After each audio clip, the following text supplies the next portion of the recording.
How you ended up in the Air Corps? In my younger years, probably from 14 on, I was a trapper. But we used to trap muskrat and beaver during prime season, which was around March and April.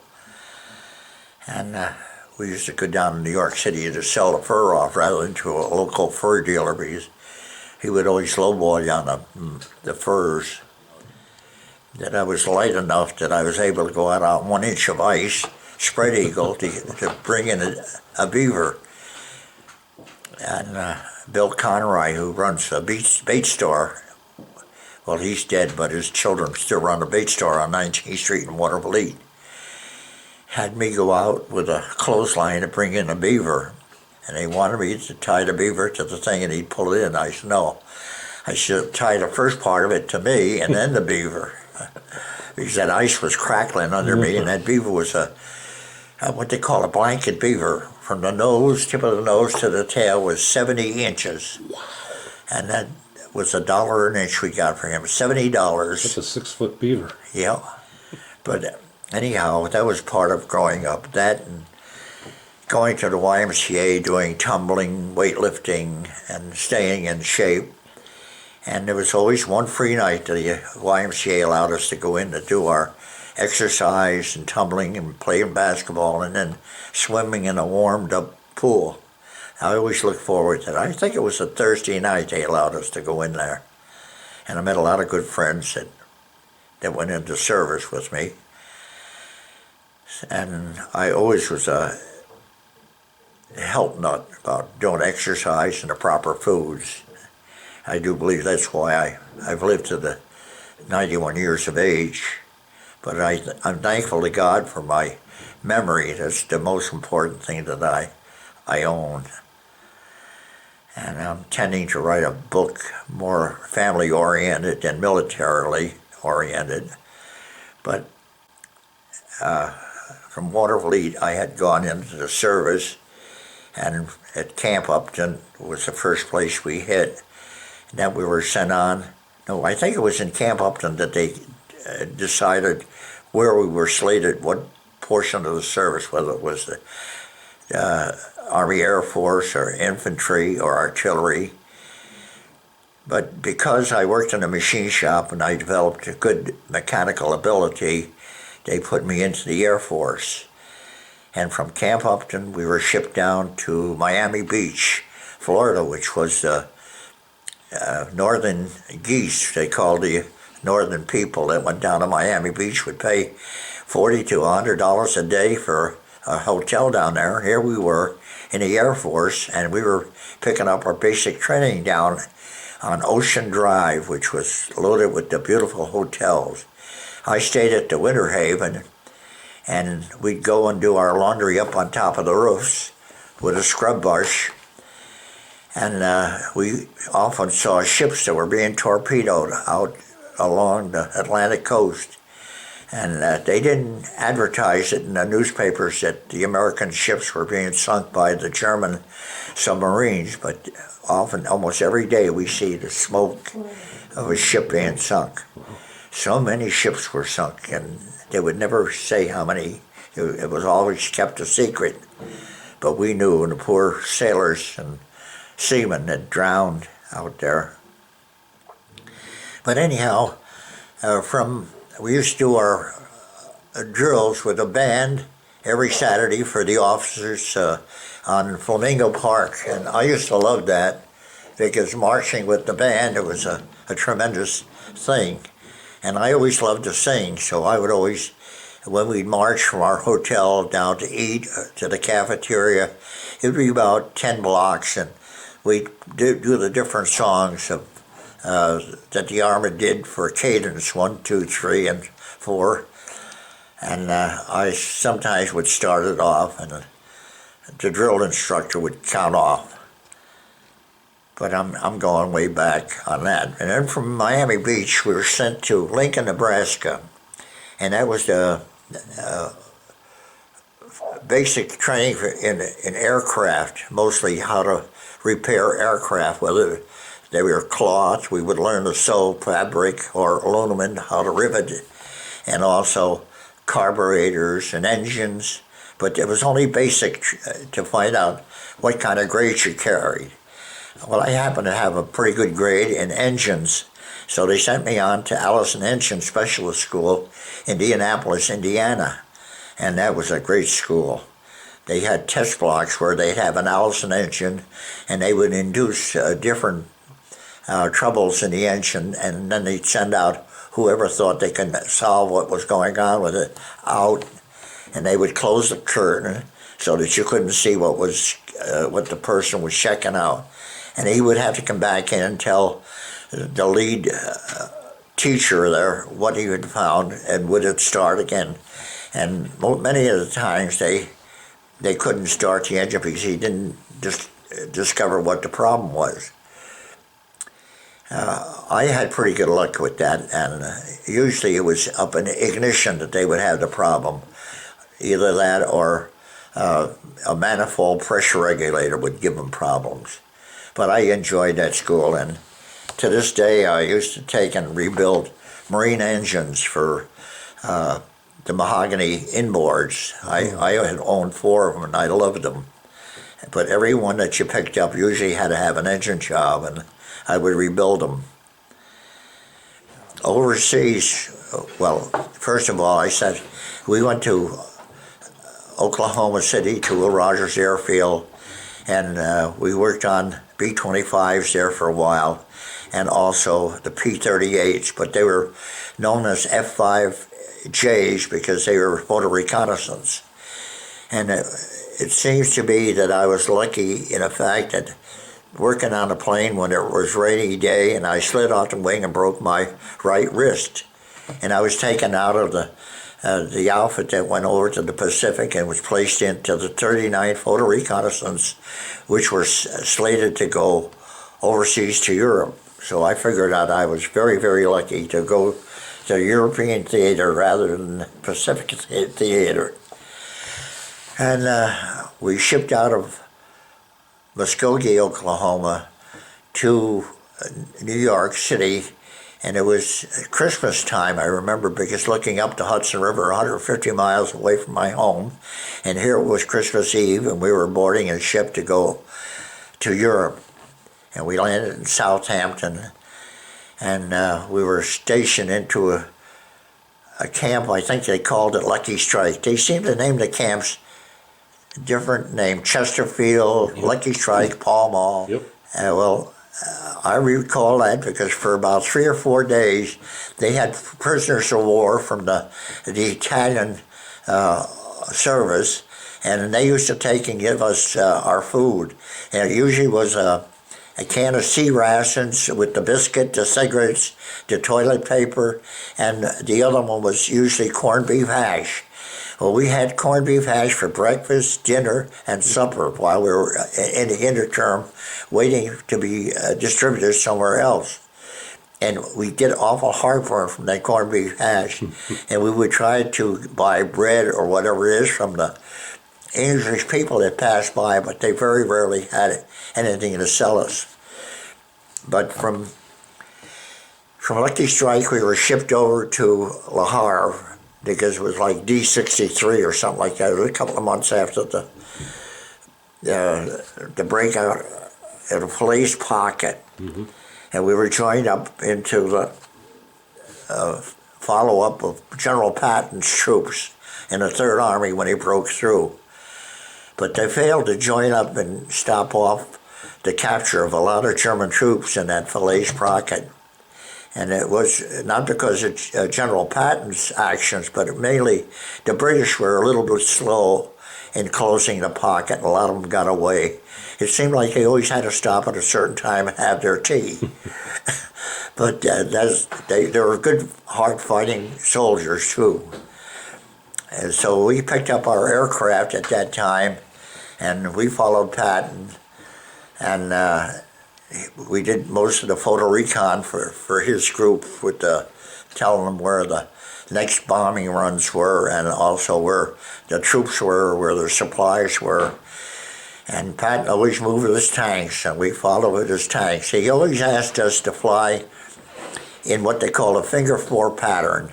And the figure four pattern was usually the way the P-38s with armament, which had 450 caliber machine guns and a 20 or a 37 millimeter cannon in the center.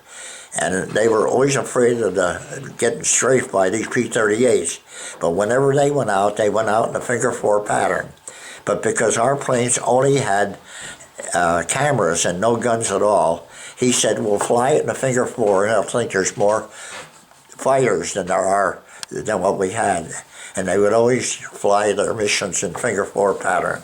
I think I wrote that up in my story. But Patton was a very shrewd man. He was the one that, when he slapped that soldier in Germany and they took his army away from him, he was sent to Europe, and they said that he was going to make up the Fourth Army. So they had the rubber tanks and the rubber aircraft, and they put him in that area. And even the English thought that Patton was building up a Third Army, and they put him right approximately where the Calais and the shortest distance between England and France was. And the Germans always believed that that's where they were going to. Because of his patent. Patton used that idea just like he used the figure four pattern idea. He was clever in what he did, and he always, with his tanks, he always drove in and split the forces and then outflanked us. But he was, I'd say, one of the best generals we've ever had, and he was treated miserably by the media here in the United States because they mostly centered upon him slapping that soldier. But I do believe that even I deserve to be slapped if I ever took and tried to hide from going on the front lines, but I was never allowed to go into that. We were always following the troops maybe 30 to 60 kilometers behind them, because in case they broke through, they would get an awful lot of aircraft on the ground. We were exposed to a lot of strafing by Focke-Wulf's 109s, but usually the fields that we landed at, either they were grassy or they had what they call a Matson steel matting for landing the heavy F-5s. They weighed around 7 tons, and grassy fields, sometimes they would have a lot of crashes. So the fields had to be either firm and treated or with a Matson steel landing mat put down for them. But they would place 40 millimeter turret guns in 5 places around the field to protect from any oncoming strafing German aircraft. And we've been strafed a couple of times, and sometimes the boys would get one of the ME-109s and they go running off looking to get the Lugers off of them. But usually before you can get to them, they're gone. So those are some of the stories that I ran into. We did see a lot of graves. There were mass graves that they were digging up, and you can smell them across the airfield. And you'd go over, and the Belgian people would be digging up 40 or 50 bodies that they just bulldozed into the ground and covered them over. But they identified each one however they could and gave them proper burials. That was the worst part of the European campaign, to see what the Germans had did with the genocide. We finally wound up behind Patton. We wound up in what they call Wiesbaden, Germany, which was the Luftwaffe's West Point. They used to have all their aircraft and better training at Wiesbaden. But it was a good place to land because they had concrete runways, and it was like being home again because the barracks were clean. We had showers and beds that we could sleep in. And that would be the first time in our overseas that we ran into things like that. Because there was days that we'd be without supplies. We'd have to move up to a new area, and sometimes we wouldn't eat for a couple of days. But there was one place that I had discovered. You had a lock on the door, and it was a little shed behind a brick building. And I said that sometimes they have booby trapped them with with bombs and stuff like that. So I was very careful about opening it up. But I went through a window in the back, and I discovered that the last outfit that was there, probably infantry, left slabs of bacon, canned marmalade, coffee, and a whole bunch of stuff. And I told our mess sergeant about it, and we were able to eat for a while. Nice. But that was one day we were without food for a couple of days. We didn't have no K rations because what they call the Red Ball Express was rushing all the supplies up to the front, and whoever was in the back echelons had to wait. But those were the only tough days. I enjoyed my service overseas, and I think it made a man out of me. And I love that P-38. I think in my writings I say how it is to fly in the Cadillac of the aircraft with the tricycle landing gear and 2 engines. What was the actual reason for the way that's constructed with the twin boom? It was this Kelly who worked for Lockheed. He had in his head that this aircraft, and when the war broke out, just before the war broke out, he was working on that, and he thought that would be a greater thing for pilots to have all that firepower in the center, because most planes with the cross shooting, 4 guns in each wing, they had a crisscross at about 300 yards. But with the P-38, with all the guns located on the center fuselage, they could shoot straight out and pick their targets off much better. And it wasn't the fastest pursuit that they had. P-51 was much faster after that, but they did get up to about 437 if they really pushed into what they call war emergency. On the throttle, they had a wire that went across, and when you broke through that wire, you went into what they call war emergency. And that means that the manifold pressure would kick up the superchargers to really pump oxygen into the cylinders, and then the piston would come up and compress even more, and they would pick up 10 to 15 miles faster. But you couldn't stay in war emergency for more than 10, 15 seconds because you'd blow the engine. Mm-hmm. But it would give you such a jump you can get away from a ME-109 that was following you, trying to shoot you down. But with photo-recon, their first attempt would be to get away is to get altitude, because the Focke-Wulf would only go up to maybe 33,000, 36,000 feet, whereas the P-38 can go up to 40,000 feet. So what would they do with speed and attaining altitude, they would get in, take the pictures, and get out as fast as they can, because they had no guns to fight with. Where was the cameras? The cameras were right where the guns would normally be, right up in the front of the cell. Forward or down? There were 2 40-inch cameras down and 2 side obliques. Now the side obliques, they tell me, would give a picture of camouflage. And when you have something camouflaged, the sunlight would give you a shadow in a different way, and they could tell from the obliques where camouflage supplies were. Straight down would give you what kind of destruction was occurred from a previous bomb run or a future bomb run, where the supplies were, where the troops were, and where the military buildup was. So it was very important. The eyes of the Army was photo reconnaissance.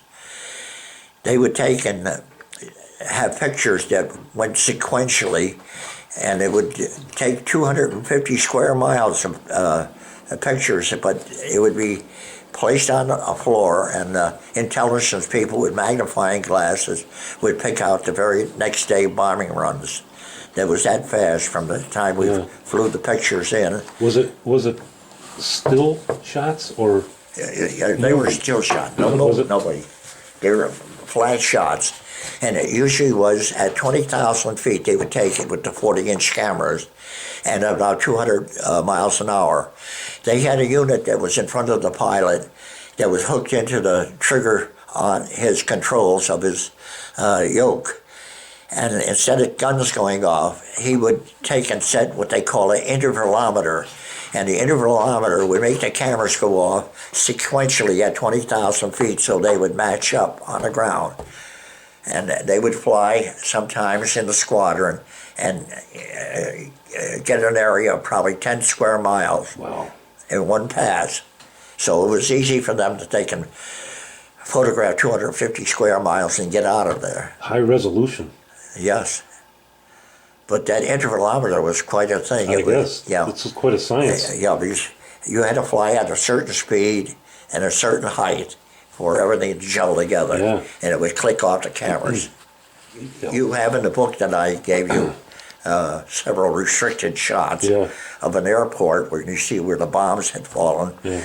And in a Waterclin pole depot where they had reels of copper wire and poles that they used for communication. And that building is totally destroyed.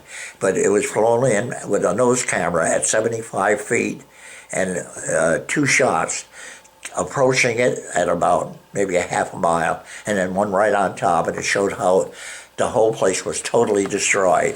And you could see the poles and the wires in the storage areas. And then we had a P-80 Shooting Star, a Lockheed Shooting Star, land at the airport that we were at. And it was the first jet that the United States ever had, and it was landed there.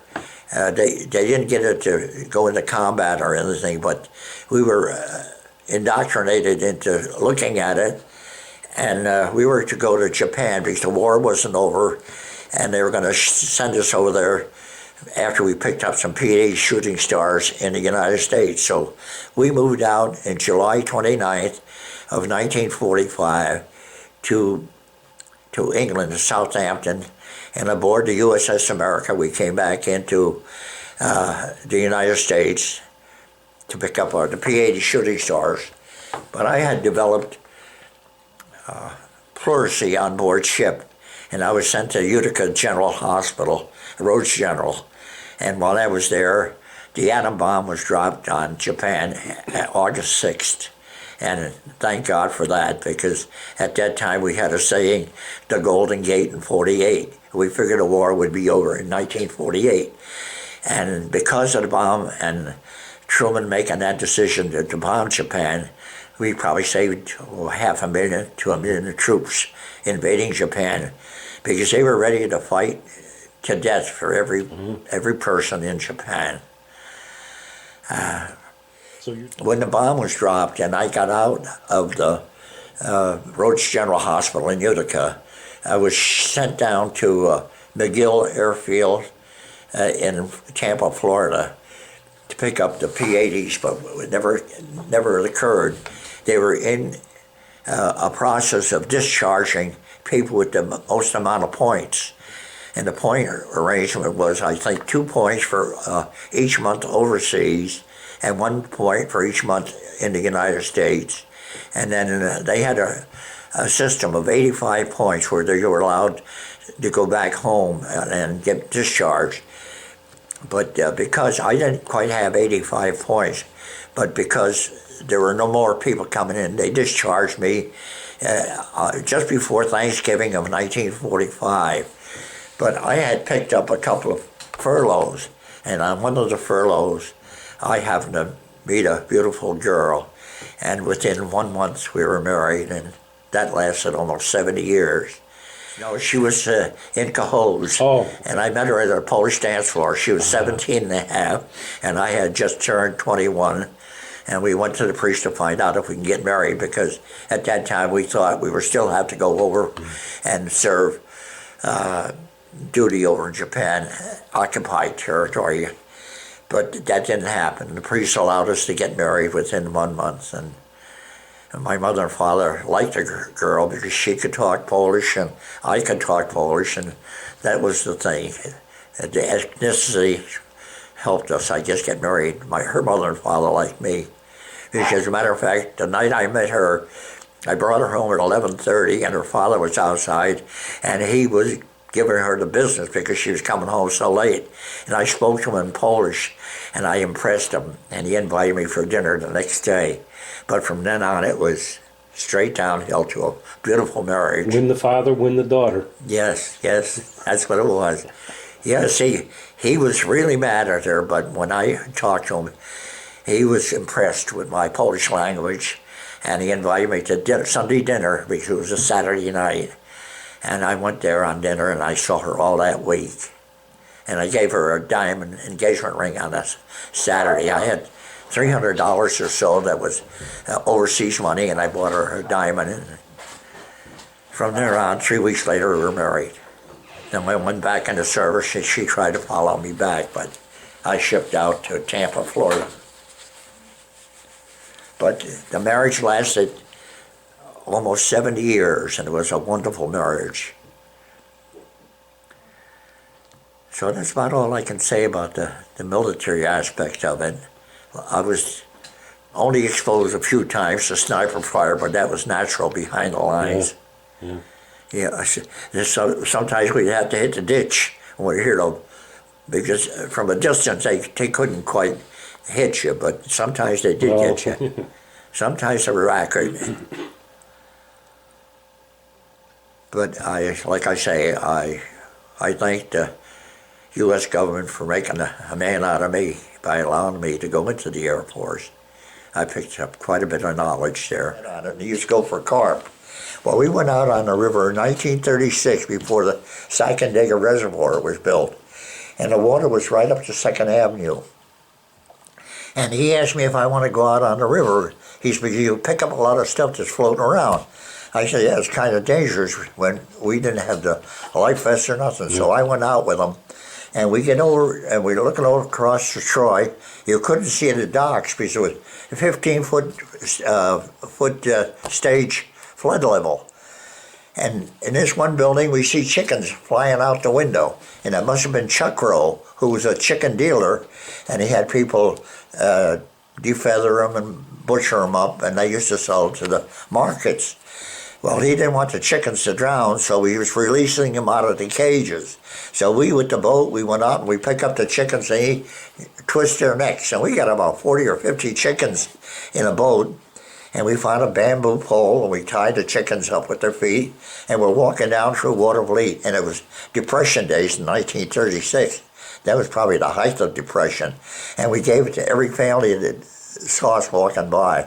So we were the heroes for that day. But Philip Gongaleski is a person that I see in a historical picture on TV, and it shows a person up against the bank where they couldn't advance off the shoreline, and he's got a depressed look on his face, and I said, that's Philip Gongaleski.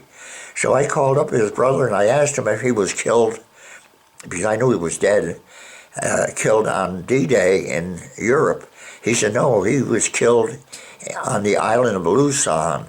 So it might be that he was on D-Day, and then they sent him over with after Germany was defeated over with MacArthur, and he got killed on Luzon, and he's buried in a cemetery up in Latham. It's a Polish cemetery there. Philip Gongaleski was a great friend of mine, good-looking, husky. He went to work after that chicken affair for Chuck Rowe. And what did they give him? They gave him the first job when the chicken come by, hanging upside down. He had a long stiletto, and he had to put it up into the chicken's vein. And before the chickens arrived to be inducted in the hot water, they would be bled out. That means blood in a chicken is not good. So I said it was deja vu, because that's what he did with the Japs. Bayoneted him. Because I could picture, because he, like I say, he was a husky boy. Was he Army? Yeah, he was infantry, yeah. Yeah, because he didn't have mechanical skills like I served my apprenticeship with Bear Manning, and then I went to RPI night school, and then from there they took me up in engineering. And then because I had a couple of inventions, they took me into development lab. From development lab, I went up in engineering. Did you graduate from RPI? No, night school, because I was married, so I had like 14 years picking up different subjects. But my boss, Harold Wilson, I wrote a story about how he was and how I was able to advance myself. When I left the machine shop, we had a guy by the name of Malcolm McKenzie, who was the general foreman over all the trades. And the day that I finished my apprenticeship, I knew that the only way I can advance is to get into another department. So I went in, I said to Mac, I said, do you have a minute? I said, I'm going to talk to you. He says, no, what can I do for you, Gene? I says, I want to take and transfer into tape development department. And he says, you just finished your apprenticeship. He says, you know your problem, Gene? He says, you're too arrogant. And I stood there and I thought about it for a minute. And he was a Scotchman and he would slur his R's. So I looked at him and I said to him, well, Mr. McKenzie, if it takes arrogancy to be successful, I want to be just like you. Well, he got a smile on his face because the way I answered him. And he says, give me a couple of months to finish up what you're doing. I said, okay. So I told him at the tape department that I can take it, relocate. And they tried to hold me in the tape development department. And I said the same thing to Mr. Stryker. And I said to him, I said, Mr. Stryker, I have a chance to go up to engineering. And he says, who told you so? I said, well, the word gets around that they want me up in engineering. But it seems like, what do you think of a person that would hold another person from advancing? He says, give me a couple of months and he says, you can go up there. So twice I had that happen. But it was the best thing that happened to me. I was able to get up in engineering. But all the while I was going to RPI and picking up various subjects. So I was lucky without a college education to advance to where I went.